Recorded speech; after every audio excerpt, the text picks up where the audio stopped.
Hello साथियों, आप सभी का स्वागत है हमारे YouTube चैनल में। मैं उम्मीद करता हूँ आप सभी अच्छे होंगे और आपकी तैयारी अच्छे से चल रही होगी। ठीक है, तो आज और एक क्लास हम आपके सामने लेके आए हैं जिसमें हम UGC नेट के मैथ के PYQ क्वेश्चन करने वाले हैं। हम बहुत सारी क्लासें कर रहे हैं, जिसने क्लास नहीं देखी वो क्लास देख सकता है ना। हम बहुत सारी DI पे क्वेश्चन कर चुके हैं, हम टॉपिक वाइज बहुत सारी चीज़ों को हमने कवर किया है ना। और इसी चीज को कंटिन्यू करते हुए हम एक और मैथ की क्लास आपके लिए लेके आए हैं, जिसमें हम मैथ के आए हुए PY के क्वेश्चन को डिस्कस करने वाले और बहुत ही शानदार तरीके से हम समझने वाले। आइए शुरू करते हैं आज की क्लास, है ना। चलो कॉपी पेंसिल ले निकाल के बैठ जाओ अपनी और तैयार हो जाओ सब, है ना, क्वेश्चन को करने के लिए। ऐसा नहीं कि सिर्फ मेरे को क्वेश्चन करने हैं ना, आप लोगों को मुझसे पहले क्वेश्चन करके आंसर बताने हैं, उसके क्या होंगे तब हम बताएंगे, है ना। आसान तरीके से समझते हैं और करते हैं आज की क्लास को। ठीक है, जो भी चैनल पर नया हो चैनल को ज्वाइन कर ले, बेल आइकन को प्रेस कर लेना जिससे नोटिफिकेशन आपके पास पहुंच जाए। चलो आज की क्लास शुरू करते हैं। जो ये क्वेश्चन था आपका 363, ये आपको होमवर्क में दिया गया था, है ना। होमवर्क वाला क्वेश्चन था, इसको करते हैं और फिर समझते हैं आगे के क्वेश्चन हमारे किस प्रकार के हैं आज के। इसने क्या कहा, चलो समझते हैं। धारा की गति 15 किलोमीटर प्रति घंटा है, स्थिर जल में नाव की चाल कितनी है, 25 किलोमीटर घंटा है ना। तो कुल समय कितना लगता है, 7 घंटे। टोटल दूरी बतानी है हमें, क्या पूछी इसने। ये क्या कह रहा है क्वेश्चन कि मान लो एक पॉइंट है ये वाला, बी पॉइंट है एक ये, ठीक है। एक पॉइंट ए है और एक पॉइंट बी है, ठीक है। हम मानते हैं कि पानी की गति जो है इस दिशा में है, ठीक है। पानी का जो बहाव है वो इस तरह से पानी बह रहा है। हम नाव लेके चले, है ना, नाव लेके चले। जब हम पानी की दिशा में नाव को लेके चलेंगे तो जी नाव की चाल प्लस में धारा या पानी की चाल, धारा की चाल आपस में दोनों क्या हो जाएगी, प्लस हो जाएगी। यानी हम जिस दिशा में चल रहे हैं, अगर पानी का बहाव भी उस दिशा में है तो हम जानते हैं कि हमारी स्पीड में क्या हो जा, थोड़ी बढ़ जाएगी। कितनी बढ़ जाएगी, जो धारा की चाल होगी वो भी हमारी ऐड हो जाएगी, ठीक है। चलो अब जैसे हम यहाँ पे पहुंच गए, हम कहाँ पे पहुंच गए जी, बी पॉइंट पे पहुंच गए। अब बी पॉइंट से वापस हमें ए पॉइंट पे आना है, वापस ए पॉइंट पे आना। लेकिन जी पानी की दिशा क्या है, पानी की दिशा तो ऐसे ही है। जब हम विपरीत दिशा में धारा के चलेंगे तो हमारी स्पीड क्या हो जाएगी, माइनस। यानी अब हमारी जो चाल होगी वो क्या हो जाएगी, नाव की चाल से हमें क्या हो जाएगी, धारा की चाल क्या हो जाएगी, माइनस। ये बात समझ आई नहीं है। यानी जब हम धारा की दिशा में जाएंगे तब हमारी चाल में, नाव की चाल में धारा की चाल ऐड हो जाएगी, और जब हम धारा की विपरीत दिशा में जाएंगे तो हमारी चाल से नाव की चाल क्या हो जाएगी, वो धारा की चाल क्या हो जाएगी, माइनस हो जाएगी। ये बात समझ आई नहीं आई, चलो जी समझते। जब हम उसकी दिशा में जा रहे हैं, नाव की चाल कितनी है जी, 25, कितनी, 25, और धारा की चाल कितनी है, धारा की चाल कितनी है जी, 15, कितनी, तो जी कितनी आएगी टोटल, 40 किलोमीटर पर आवर, ठीक है सर। अब इसने क्या कहा जी, नाव की चाल कितनी है, 25, और धारा की कितना है, 15, ये कितनी आएगी, 10 किलोमीटर पर आवर। ये इतनी बात समझ आई नहीं आई। यानी जब मैं धारा की दिशा में जा रहा हूँ तब मेरी चाल जी 40 किलोमीटर पर आवर हो जा रही है, और जब मैं धारा की विपरीत दिशा में जा रहा हूँ तब मेरी चाल कितनी हो जा रही है, 10 किलोमीटर पर आवर। चलो जी यहाँ तक बात समझ आई। अब इसने कहा जी कुल समय, कुल समय का मतलब क्या है जी, मैं पॉइंट ए से बी पर गया और बी से फिर वापस ए पर आया, तो मेरे को आने और जाने में जितना समय लगा वो टोटल समय कितना है, 7 घंटे। वो टोटल समय कितना है हमारा, 7 घंटे। आई बात समझ में नहीं है, चलो जी। यानी हमें ए पॉइंट से बी पॉइंट पे गए और बी पॉइंट से ए पॉइंट पे गए, तो हमने टोटल जी 7 घंटे का समय लिया, ठीक है। अब इसने पूछा जी टोटल दूरी, यानी टोटल दूरी यानी कुल दूरी कितनी चली जी, मुझे यहाँ से यहाँ तक जाने में कितना समय लगा, ये मुझे बताना है ना। कितना समय लगा ये हमें बताना है। चलो अब समझते हैं जी। हम जब धारा की दिशा में जा रहे हैं तब हमारी चाल जो हो जा रही है ना, इसको रफ कर देते हैं ना, तो ये पॉइंट ए था और ये बी। तो जी हम जो दिशा में जा रहे हैं तब चाल कितनी हो जा रही है हमारी, 40 किलोमीटर पर आवर, और जब हम विपरीत दिशा में जा रहे हैं तब कितनी हो रही थी हमारी, 25 माइनस में 15 कितनी, 10, 10 किलोमीटर, है ना। ये दिशा में, ये विपरीत दिशा में,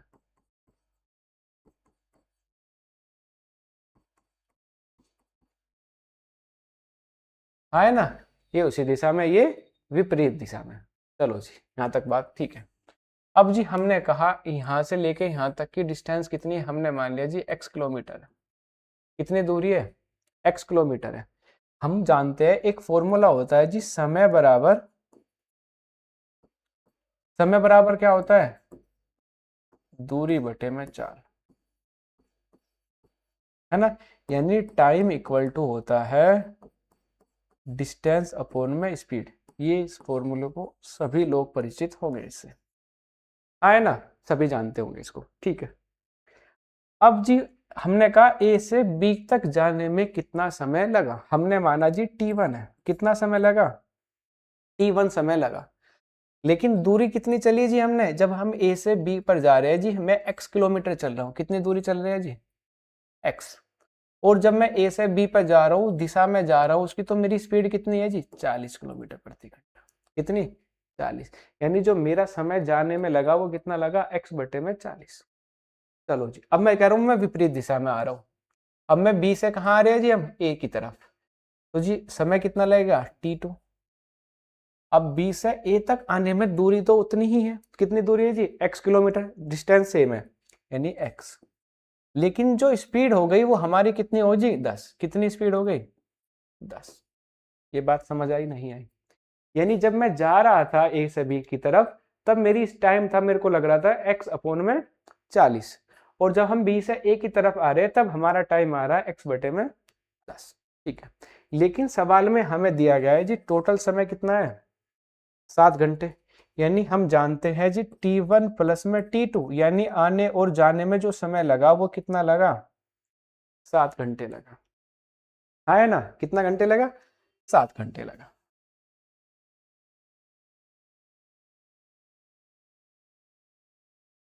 तो t1 की वैल्यू कितनी है जी, x बटे में 40, प्लस में t2 की वैल्यू कितनी है, x बटे में 10, बराबर कितना समय लगा जी हमें, 7 घंटे।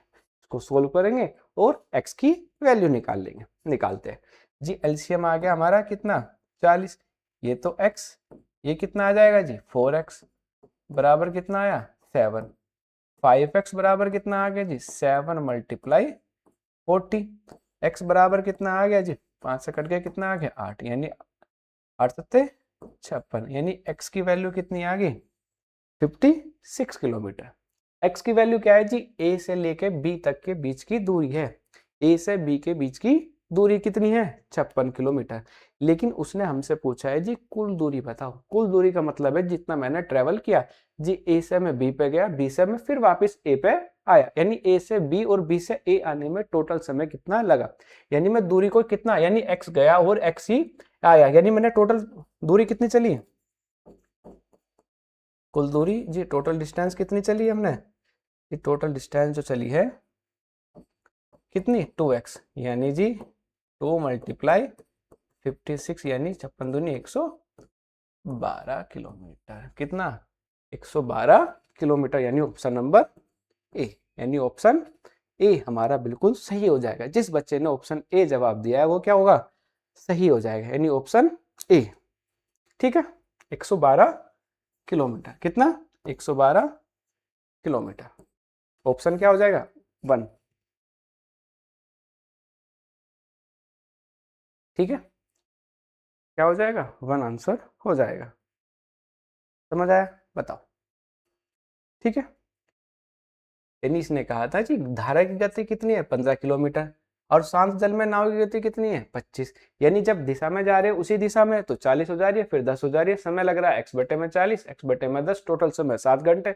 सोल्व किया, x की वैल्यू आ गई, टोटल दूरी पूछे जी, x गया में x आया तो 2x चला, 2x बराबर कितना है, 56 दूनी 112, यानी option number B, option number A 112, ठीक है। चलो अगले क्वेश्चन पे चलते हैं। क्वेश्चन नंबर 364, बताओ इसका आंसर क्या होगा, है ना। सभी को जवाब देना है इसका, क्वेश्चन नंबर 364 का, ठीक है। बताओ क्वेश्चन नंबर 364 क्या आंसर होगा इसका?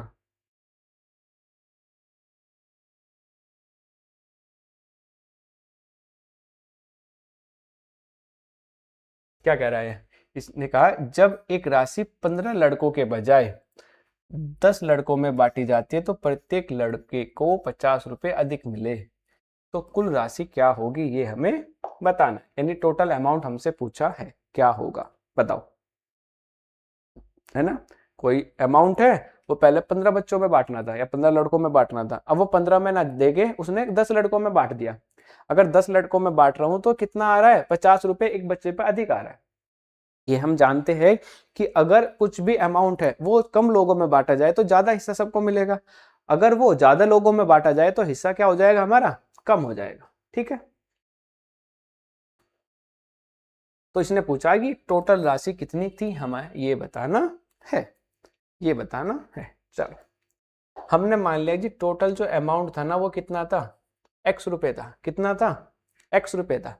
जी जब मैं एक्स रुपए को 15 बच्चों में बांट रहा हूँ, 15 लड़कों में बांट रहा हूँ, तो सबको हिस्सा कितना मिलेगा, एक्स बटे में 15। कैसे, हम मान लेते हैं जी 90 रुपए थे, 15 से नंबर कटने वाला नंबर लेते हैं ना, 90 रुपए थे और हमने 15 बच्चों में बांट दिया जी। 90 को अगर मैं 15 बच्चों में बांटते हैं, 15 छिक्का 90, यानी सबको 6 रुपए मिलेंगे, हाँ है ना। अगर जी हमारे पास 90 रुपए 15 बच्चों में डिवाइड करते हैं तो कितने रुपए मिलेंगे, 6 रुपए। हमने कहा जी हमारा अमाउंट एक्स रुपए है, तो एक्स को जब मैं 15 लोगों में बांटूंगा तो कितना हिस्सा मिलेगा जी, एक्स बटे में 15। अब ये कह रहा है जी अब 10 लड़कों में बांट रहे हैं, यानी एक्स बटे में 10। अब सबको कितना मिलेगा, एक्स बटे में 10। हम जानते हैं कि अब हिस्सा ज्यादा होगा इसके मुकाबले, है ना, यानी 15 10 वाला हिस्सा सभी को मिलने वाला ज्यादा होगा। ठीक है, उसने कहा कितने रुपए ज्यादा मिले जी, 50 रुपए। कितने रुपए ज्यादा मिले, 50। जैसे अब हमने 15 में बांटा था, अब कितने लोगों में बांट दिया हमने, 10 में, तो कितने रुपए मिले, 9। कितना हिस्सा ज्यादा मिला यहाँ पे, 3, और यहाँ पे कितना मिल रहा है, 50। इस प्रकार से तो जी किसका ज्यादा है, यानी ये वाला ज्यादा है, इसको कम है, यानी 50 रुपए इसको इसमें ज्यादा मिलेंगे इसके मुकाबले, इसको जितने मिले उससे 50 रुपए इसको ज्यादा मिलेगा। ठीक है, यानी अगर ऐसा भी कह सकते हैं इन दोनों का डिफरेंस कितना है, 3। अगर हम ऐसा करें ये भी हो जाएगा, यानी x बटे में 10 माइनस के x बटे में 15 बराबर कितना, 50। यानी इन दोनों का अंतर कितना है, 50। बस इसको सोल्व करना है, कितना आएगा, एलसीएम कितना आया जी, 30। कितना आया, 3x, ये कितना आया, 2x बराबर कितना आ गया, 50। ये यहाँ पे कितना आया, यहाँ पे आया जी 3 में से x 2x आया, और इधर चला गया जी 30 गुणा में 50, यानी x की वैल्यू कितनी आ गई, 1500। x की वैल्यू कितनी आ गई, 1500। यानी x का मान कितना होगा जी, ऑप्शन नंबर डी, यानी 1500 आंसर। बताओ समझ आया नहीं आया? जी कुछ राशि कितनी जो पहले 15 लड़कों में बांटी गई, फिर 10 लड़कों में बांटी गई, तो टोटल अमाउंट बताना है कितना था जी, कितना था, 1500 था, है ना। कितना था, 1500। ठीक है,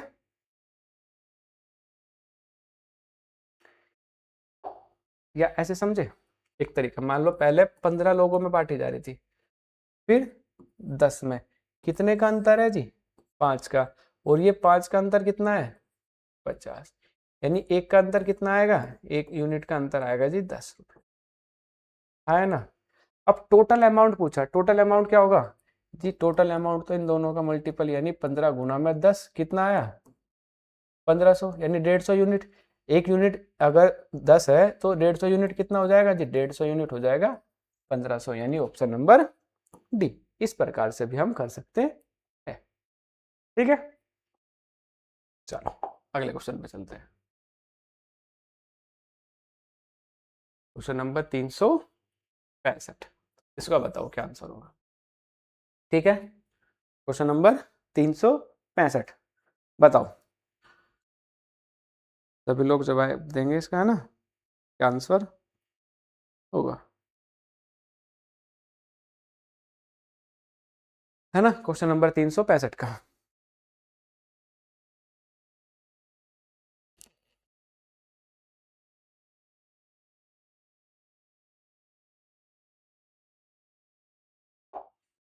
क्या कहा इसने स्टेटमेंट वाला क्वेश्चन है। पहला जो स्टेटमेंट इसने कहा है जी, ये कह रहा है 30 से 50 के बीच सभी अभाज्य संख्याओं का औसत कितना है, 38.9 है। कितना, 38.9 है। ये बताना है सही है या गलत। दूसरा स्टेटमेंट क्या है, पहली 15 प्राकृतिक संख्याओं का औसत कितना है, 150। पहली 15 प्राकृतिक संख्याओं का औसत कितना है, 150। ये ऐसा है या नहीं है, हमें ये बताना है कि दोनों कथन सही है या एक सही है एक गलत है या दोनों ही गलत है ना। बताओ। ये शायद क्वेश्चन पहले भी आया हुआ है ना, 30 से 50 के बीच की सभी अभाज्य संख्याओं का औसत। चलो फिर से करते हैं ना। इसने कहा 30 से 50 की अभाज्य संख्या, यानी जी 30 से लेके 50 तक के बीच की अभाज्य संख्या। 30 के बाद 31, फिर 32, 33, 34, 35, 36, 37, 38, 39, 41, 43 और 47, है ना। कितना आएगा जोड़ के, 199। कितना आएगा, 199। यानी इन सब का सम कितना है जी, 199। क्या पूछा, औसत कितनी संख्या, 1 2 3 4 5 5। जब इससे डिवाइड किया कितना आएगा जी, 39.8। कितना, 39.8, है ना, 39.8। लेकिन इसने कितना दिया, 38.9। यानी पहला कथन क्या हो जाएगा, गलत। पहला कथन क्या हो जाएगा, गलत। ठीक है कि जी 30 से 50 तक की अभाज्य संख्या लिख ली, इसका हमने औसत निकाला, औसत निकाल के कितना है, 39.8। इसने कहा था जी 38.9 है, जो हमारा स्टेटमेंट क्या हो जाता है, गलत। ठीक है, दूसरा देखते हैं। इसने कहा पहली 15 प्राकृतिक संख्याओं का औसत। हमने एक फॉर्मूला पढ़ा था जी, औसत जो होता है प्रथम प्राकृतिक संख्याओं का, वो क्या होता है जी, 1 प्लस में यानी n, यानी जो सा भी नंबर गए, अपॉन में 2। यानी एवरेज जो होगा जी 1 प्लस में कितनी संख्या है, 15, प्लस में 15 बटे में 2। कितना आया जी, 16 बटे में 2, यानी कितना आ गया, 8। और इसने कितना दिया, ये तो 150 है, तो अलग ही बता रहा है कुछ, है ना। कितना, 8 आ गया। कितना, इसने कहा 150। यानी दोनों स्टेटमेंट क्या हो गए हमारे, गलत। दोनों गलत, यानी ऑप्शन नंबर ए। यानी ऑप्शन क्या हो जाएगा हमारा, ए। यानी दोनों स्टेटमेंट क्या हो जाएंगे हमारे, गलत हो जाएंगे। तो ऑप्शन ए हमारा क्या हो जाएगा, सही हो जाएगा।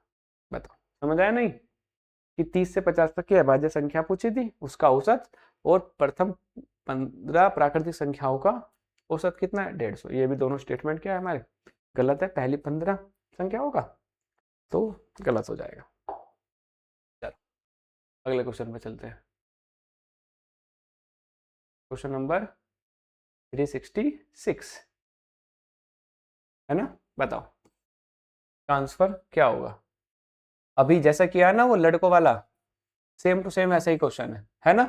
16 लड़के 12 लड़के, उसमें क्या था, 15 और 10। सेम टू सेम क्वेश्चन है ना। दो मेथड से हमने किया, आप किसी भी मेथड से करके इसका आंसर बता सकते हैं। जल्दी जल्दी बताओ क्या आंसर होगा, सभी लोगों को करना है सवाल, है ना। जल्दी बताओ इसका आंसर क्या होगा।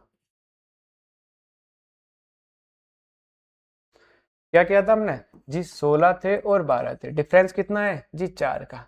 और 4 यूनिट की वैल्यू कितनी है, 40 की। तो 1 यूनिट की वैल्यू कितनी आई, 10।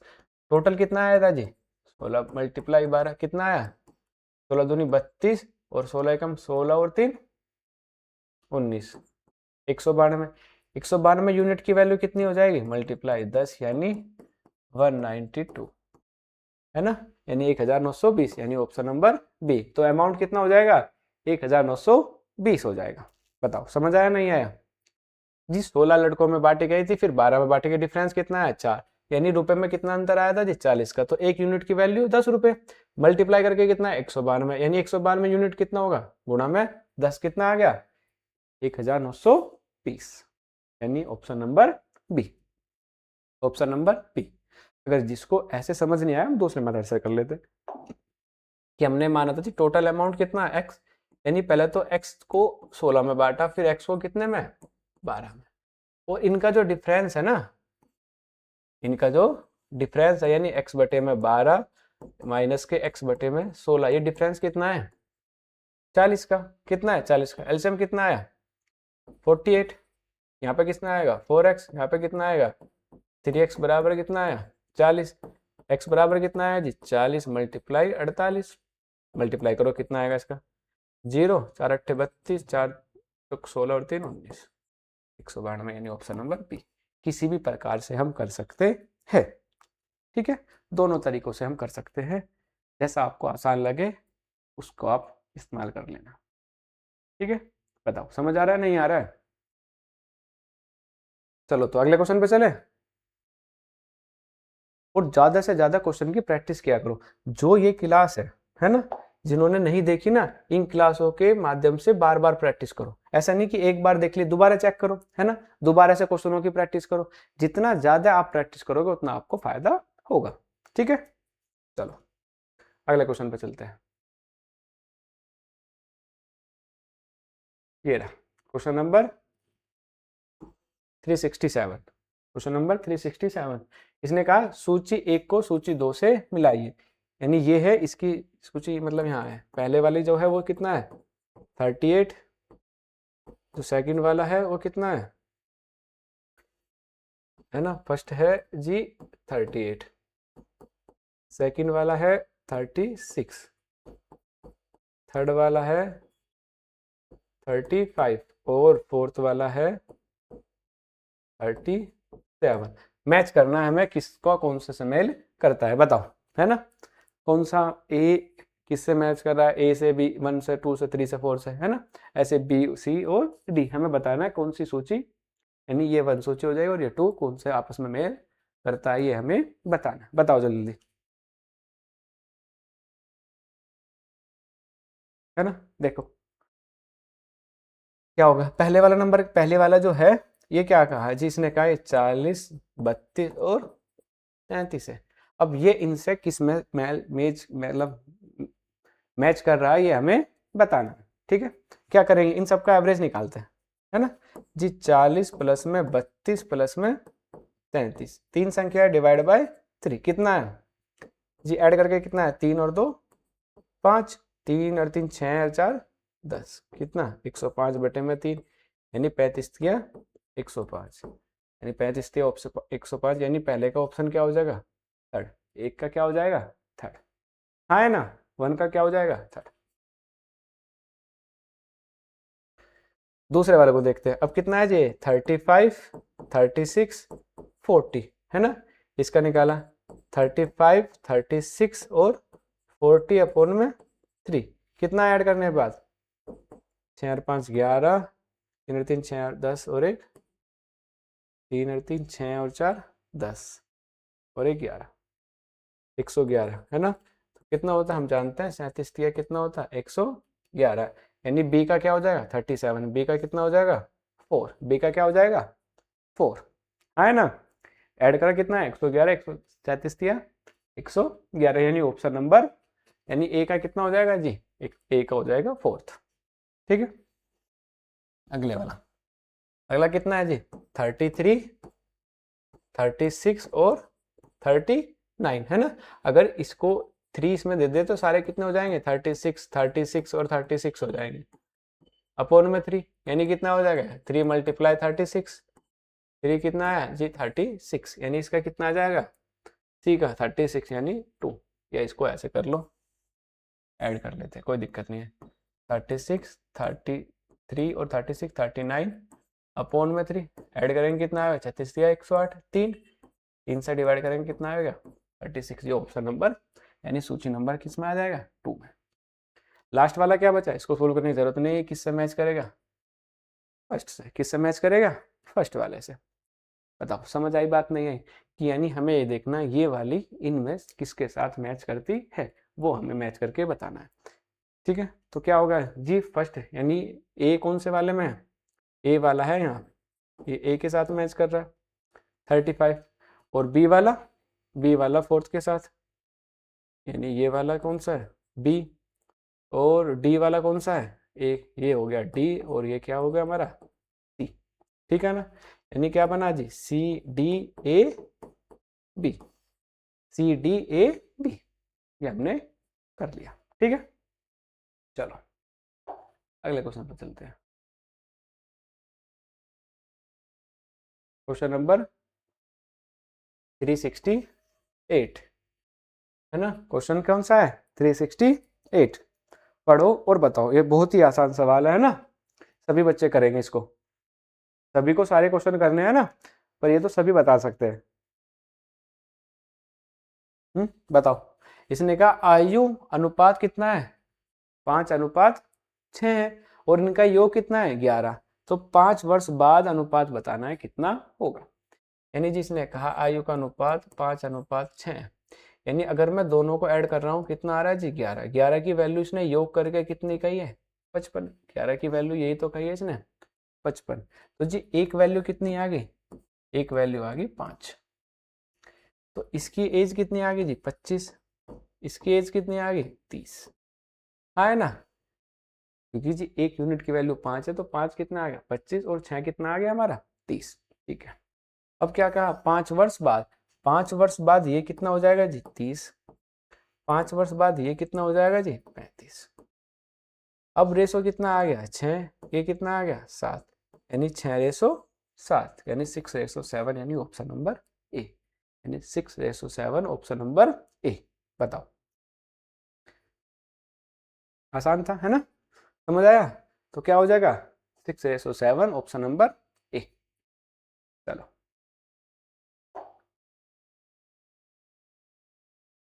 क्वेश्चन नंबर 370, बताओ इसका आंसर क्या होगा। क्वेश्चन नंबर 370, करो इसको सोल्व और बताओ इसका आंसर क्या होगा।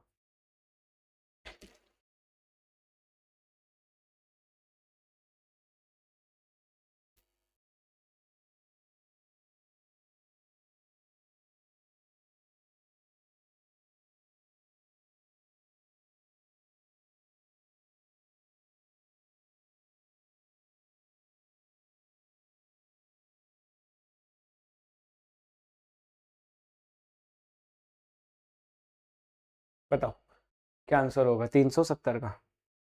चलो समझते हैं। क्या कहा जी, 10 संख्याओं का औसत कितना है, 11। यदि प्रत्येक संख्या को 7 से गुना किया जाए ना, इच मल्टीपल बाय 7, तो न्यू एवरेज, नया औसत हमें बताना है क्या होगा। ठीक है। यानी इसने कहा जी 10 संख्याएं हैं, उनका औसत कितना है, 11 है। अगर हम प्रत्येक संख्या को 7 से गुना कर देते हैं तो संख्याओं का नया औसत ज्ञात कीजिए क्या होगा, है ना। हम मानते हैं जी 10 संख्याएं हैं। पहली संख्या हमने मानी जी A1, A2, A3, ऐसे करके कितनी संख्याएं है जी, 10 प्लस में A10। इन सब का औसत यानी संख्या कितनी होगी, 10। औसत कितना है, 11। ये बात जानते हैं। औसत क्या होता है जी, सब संख्याओं का योग बटे में संख्या, ये एवरेज या औसत निकल के आ जाता है। यानी हम जानते हैं जी A1 प्लस में A2 प्लस में A3 dash dash dash A10 कितना आया जी, 11 गुना में 10 यानी 110। ये बात समझ में आ गई, नहीं आ गई, ठीक है सर आ गई। क्योंकि इसने कहा 10 संख्याओं का औसत जो है वो 11 था, तो हमने 10 से मल्टीप्लाई कर दी, हमें पता जी हम 10 संख्याओं का सम निकाल लिया। अब ये कह रहा है प्रत्येक संख्या में 7 से गुना कर दी। अब संख्या क्या होगी हमारी, अब संख्या होगी जी 7A1 प्लस में 7A2 प्लस में 7A3, ऐसे डैश डैश है ना, 2 तक ही लिख लेते चलो, प्लस में 7A10। हाँ जी। अब इनका औसत पूछा है, संख्या तो अब भी 10 ही है, गुना ही तो किया है, औसत यानी संख्या तो कितनी है, 10 है। हम जानते हैं जी 7 सब में है, तो 7 आ गया कॉमन, अंदर क्या बचा, अंदर बचा जी A1 प्लस में A2 प्लस में dash dash dash A10 upon में 10। ये हम कह सकते हैं, हम सम की वैल्यू लिख सकते हैं, या इस टोटल की वैल्यू कितनी थी हमारी, 11, इस टोटल की। तो कितनी थी जी, 11, यानी 7 मल्टीप्लाई 11 कितना आ गया, 77, यानी 77, यानी option number C, option C. बताओ समझ आया। यानी क्या, 10 संख्याओं का औसत 11 है, तो 7 से गुना करी गई तो कितना होगा। ये तो सोल्व करने की बात थी। अगर संख्याओं का औसत 11 है, प्रत्येक संख्या में 7 से गुना करी, तो औसत भी कितना हो जाएगा, 7 गुना यानी 77, है ना। अगर प्रत्येक संख्या में हम जो भी बदलते हैं, औसत में भी उसी का मान चेंज हो जाता है। हमने प्रत्येक संख्या में 7 से गुना करी, तो औसत में भी कितना हो जाएगा जी, 7 गुना। ठीक है। तो औसत में भी कितना हो जाएगा, 7 गुना, जो हमने निकाल के भी चेक किया। चलो अगले क्वेश्चन पे चलते हैं। क्वेश्चन नंबर 372, ये क्या कह रहा है, इसने कहा 10 संख्याओं का औसत कितना है, 7 है। अब की बार 10 संख्याओं का औसत कितना है, 7 है।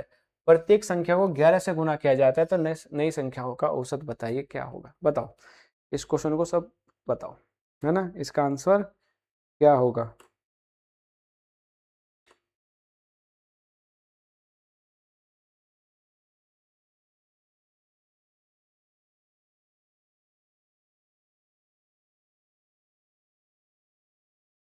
है ना, अभी पढ़ा ना जी। अगर संख्याओं में हम जिससे मल्टीप्लाई करते हैं औसत भी उतना गुना हो जाता है।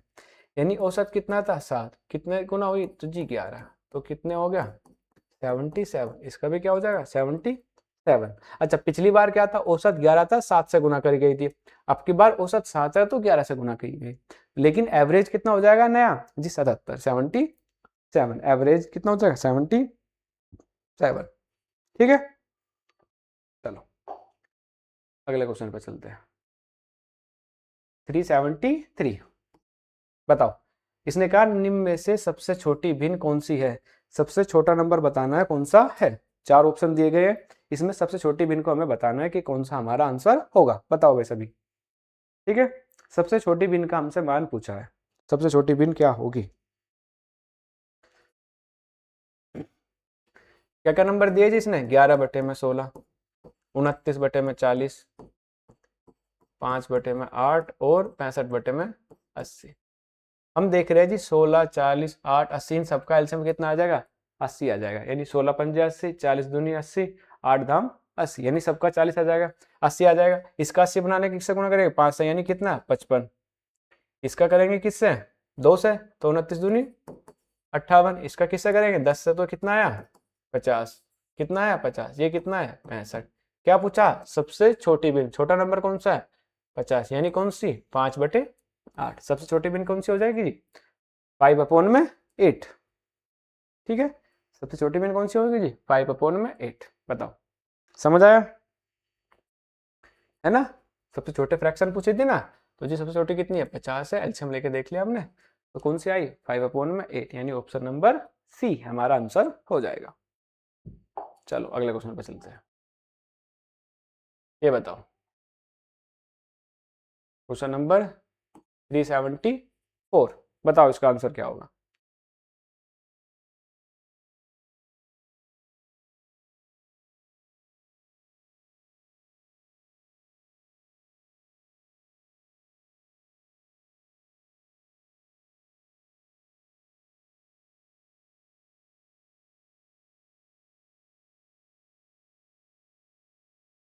है ना, स्टेटमेंट वाला क्वेश्चन है ये भी, पढ़ते हैं। इसने क्या कहा जी, 60 मीटर लंबी ट्रेन 90 मीटर प्लेटफॉर्म को 10 सेकंड में पार करती है, तो ट्रेन की स्पीड कितनी है 45 किलोमीटर पर आवर। इसने कहा अगर जी 60 मीटर लंबी कोई ट्रेन है, वो 90 मीटर वाले प्लेटफॉर्म को 10 सेकंड में पार करती है, तो वो कह रहा है उसकी जो स्पीड होगी वो 45 किलोमीटर पर आवर होगी।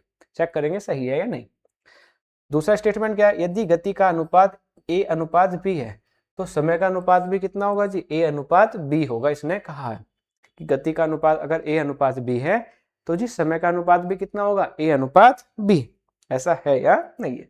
चलो जी पहले पहले स्टेटमेंट को सोल्व करके और चेक करते हैं। इसने कहा जी 60 मीटर लंबी ट्रेन है और 90 मीटर वाला प्लेटफॉर्म है। अगर जी 60 मीटर ट्रेन की लंबाई कितनी है 60 मीटर और प्लेटफॉर्म की कितनी है 90, तो जी उसको टोटल कितनी मीटर की डिस्टेंस चलनी पड़ेगी जी, टोटल जो डिस्टेंस हो जाएगी, टोटल डिस्टेंस वो कितनी हो जाएगी जी 150 मीटर। कितनी 150 मीटर। हम जानते हैं जी स्पीड जो होती है, स्पीड होती है डिस्टेंस अपॉन में टाइम।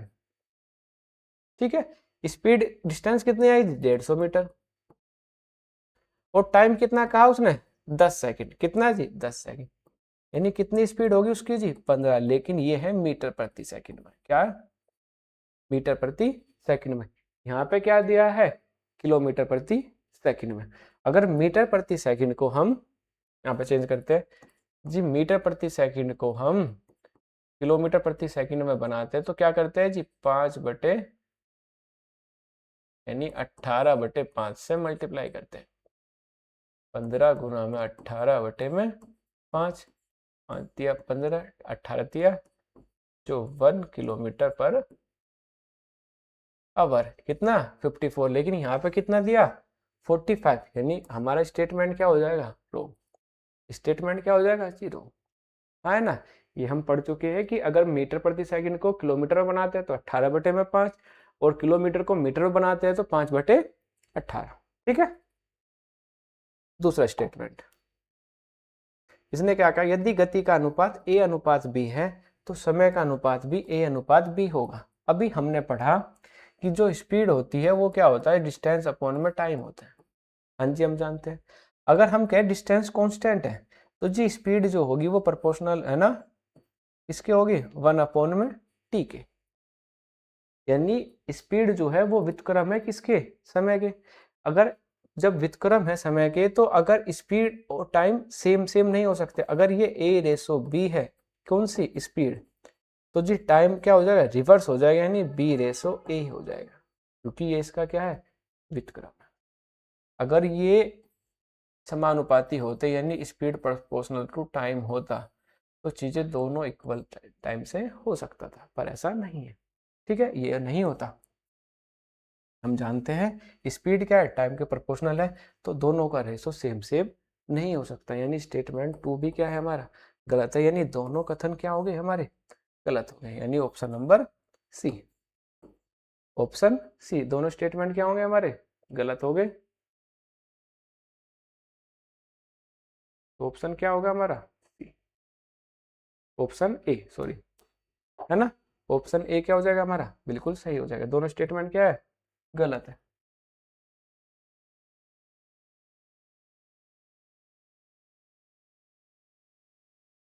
चलो अगले क्वेश्चन पे चलते हैं। क्वेश्चन नंबर 385, क्वेश्चन नंबर 385, बताओ, बहुत ही शानदार अच्छा क्वेश्चन है ना, बताओ इसका आंसर क्या होगा, 385।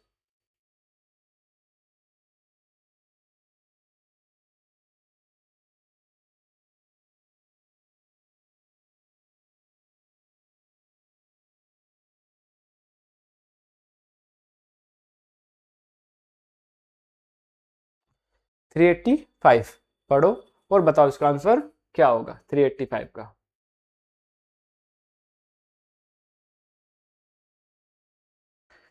चलो समझे क्या कह रहा है, इसने क्या कहा, एक दूध वाला x रुपए लीटर पर दूध खरीदता है ना, यानी किसी भी अमाउंट पर वो दूध खरीदता है, कितने रुपए पर, वो x रुपए पर दूध खरीदता है, चलो जी, और 2x पर लीटर पर बेचता है, यानी ऐसा समझता है अगर वो 10 रुपए लीटर खरीदता है ना तो वो 20 रुपए लीटर बेचता है ना। अगर वो 10 रुपए पर लीटर जो खरीद रहा है तो वो 20 रुपए पर लीटर क्या कर रहा है, बेच रहा है। हाँ जी, क्योंकि उसने कहा x रुपए लीटर खरीदता है और 2x में क्या करता है, बेचता है।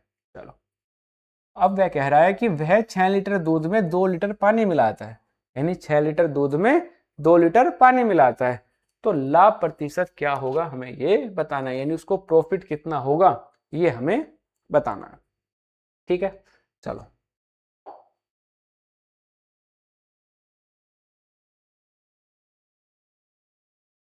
ऐसा कर लेते हैं, मान लेते हैं ना कि वो x की वैल्यू को हम मान लेते हैं जी 10 रुपए लीटर खरीदता है और 2x यानी 20 रुपए लीटर वो बेचता है ना, x से बच जाएंगे। अब उसने कितने लीटर दूध खरीदा जी, 6 लीटर, है ना, यानी उसने 6 लीटर दूध खरीदा, तो कितने रुपए में खरीदा होगा जी, 10 गुना में 6, यानी कितने रुपए में जी, 60 रुपए, यानी उसने 60 रुपए खर्च कर दिए, ठीक है। अब लेकिन वो 2 लीटर पानी मिला देता है, यानी 6 लीटर दूध में क्या करा जी उसने, 2 लीटर वाटर मिला दिया, तो जी टोटल जो मिल्क हो गया, टोटल मिल्क है ना विद वाटर, है ना, तो कितना होगा जी, 8 लीटर होगा, कितना, 8 लीटर होगा। लेकिन 8 लीटर अगर वो 1 लीटर कितने में बेच रहा है जी, 20 में, तो 8 लीटर कितने में बेचेगा जी, 8 लीटर बेचेगा 20 गुना में 8, यानी 160 रुपए में, है ना, कितने रुपए में, 160 रुपए में, यानी उसने 60 लीटर दूध, मतलब 6 लीटर दूध खरीदा और 8 लीटर उसने बना दिया, और 6 लीटर दूध उसने 60 रुपए में खरीदा, और लेकिन उसने 8 लीटर दूध बना के कितने रुपए में बेच दिया, 160 रुपए में, यानी 60 रुपए की चीज उसने कितने में बेच दी, 160 रुपए में। उसको कितना फायदा हुआ, जिसको फायदा हुआ 100 रुपए का, कितना फायदा हुआ जी, 100 रुपए का फायदा हुआ, कितने पर, 60 रुपए पर, गुणा में तो 0 से 0 यानी कितना आ गया 100 गुना में 10 बटे में है। हम जानते हैं जब 100 से इसको डिवाइड करेंगे तो कितना आता है जी, लगभग 16 पॉइंट समथिंग आता है, 666 मल्टीप्लाई 10 है तो कितना आ जाएगा जी 166.666% आ जाएगा। कितना 166.66%। ठीक है ना, तो ऑप्शन क्या हो जाएगा हमारा डी, यानी 166.66% उसको प्रॉफिट होगा। है ना, बताओ कितना 166%। समझ आया, यानी उसने कहा जी x रुपए में बेचता था और 2x में बेचा, हमने माना जी 10 रुपए में खरीदता था और बीच में उसने 6 लीटर दूध खरीदा, हमने ऐसा माना जी 6 लीटर दूध उसने 60 रुपए में खरीदा होगा। हाँ जी, लेकिन उसने 2 लीटर पानी और मिला दिया, यानी टोटल दूध कितना बना लिया उसने 8 लीटर। तो 8 लीटर को जी वो दूध 160 रुपए में बेच रहा है, जिस 60 रुपए में उसने खरीदा था और 160 में बेच दिया, यानी 100 रुपए का उसको फायदा हुआ, प्रॉफिट हुआ। कितने पर हुआ जी 60 रुपए पर। सोल्व कर दे कितना आ गया 166.66%। कितना 166.66%। चलो चलिए अगले क्वेश्चन पे।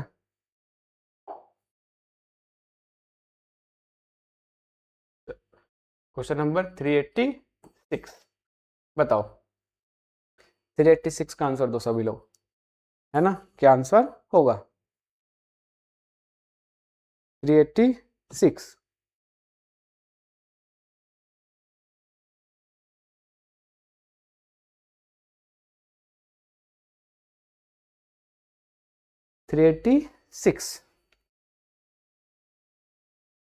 क्या आंसर होगा,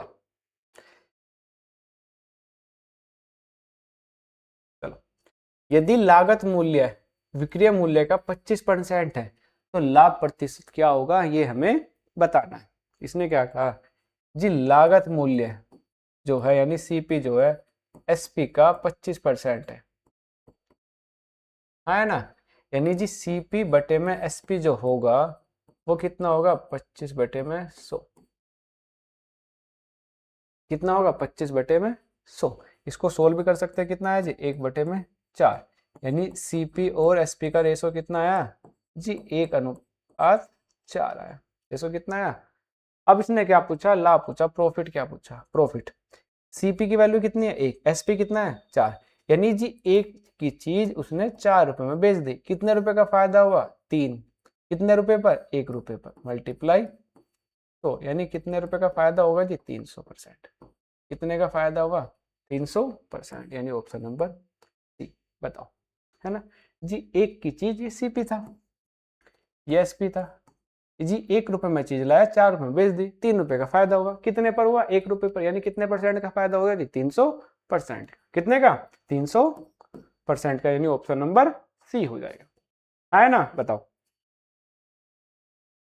कितने परसेंट का फायदा हुआ 300% का। बोलो, आ रही है बात समझ में, नहीं आ रही है, चलो तो आ रही है तो अगले क्वेश्चन पे चलते हैं। क्वेश्चन नंबर 389, बताओ इसका आंसर क्या होगा 389। करो क्वेश्चन नंबर 389, पढ़ो और बताओ इसका आंसर क्या होगा।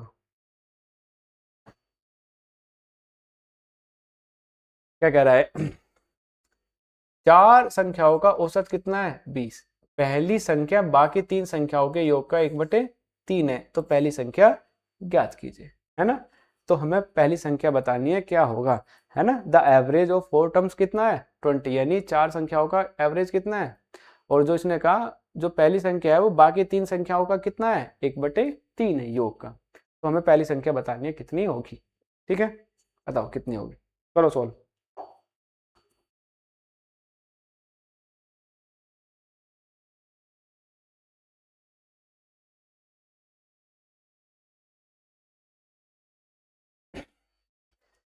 चार संख्या है, मान लेते हैं चार संख्या कितनी है ए बी सी और डी है, इन सब का इसने कहा जी औसत कितना है 20 है, यानी हम जानते हैं ए प्लस में बी प्लस में सी प्लस में डी बटे में 4 बराबर कितना कहा इसने 20, या हम ऐसे कहे जी ए प्लस में बी प्लस में सी प्लस में डी इक्वल टू कितना आ गया, इसकी मल्टीप्लाई इधर आ जाएगी, कितना आ जाएगा 80। हाँ है ना, या ऐसे लिख लें चलो।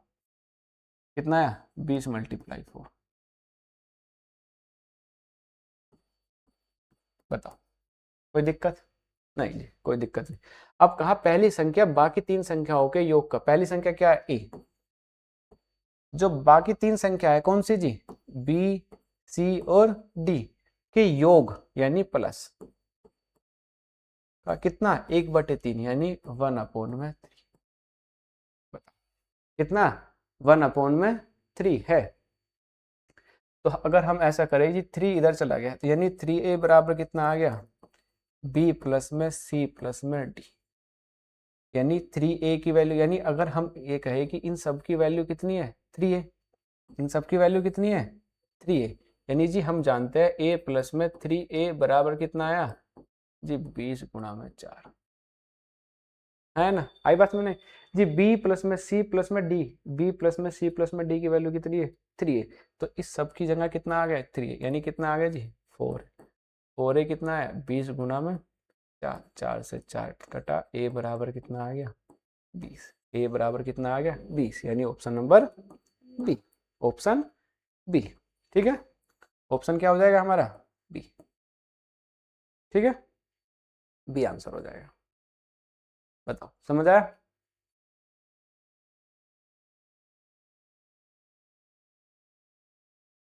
बोलो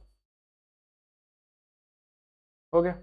अब और आसान समझो, इसने कहा चार संख्याओं का औसत कितना है 20 है, तो जी चारों संख्याओं का जो सम होगा है ना, चारों संख्याओं का जो सम होगा वो कितना होगा 20 × 4 कितना 80।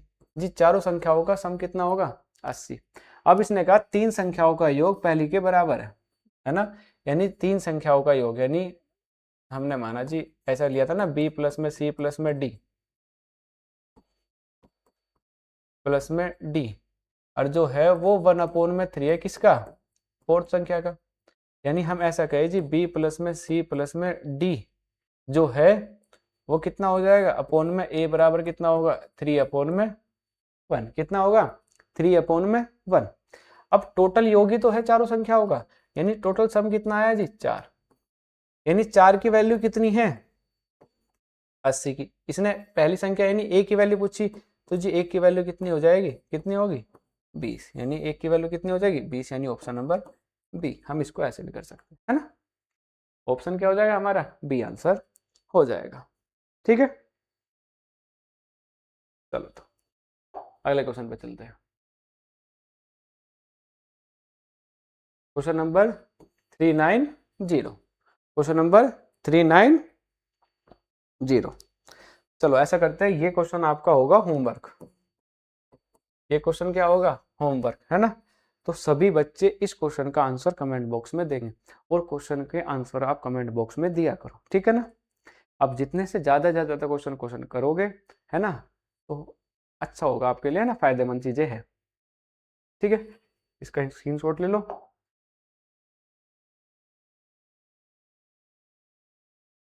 तो इस क्वेश्चन का आंसर क्या बताएंगे आप लोग सभी कमेंट बॉक्स में जरूर देंगे। ठीक है, चलो आज की क्लास यहीं तक रखते हैं ना। जो भी चैनल पर नया हुआ चैनल को ज्वाइन कर ले है ना, और वीडियो को ज़्यादा से ज़्यादा शेयर कीजिए।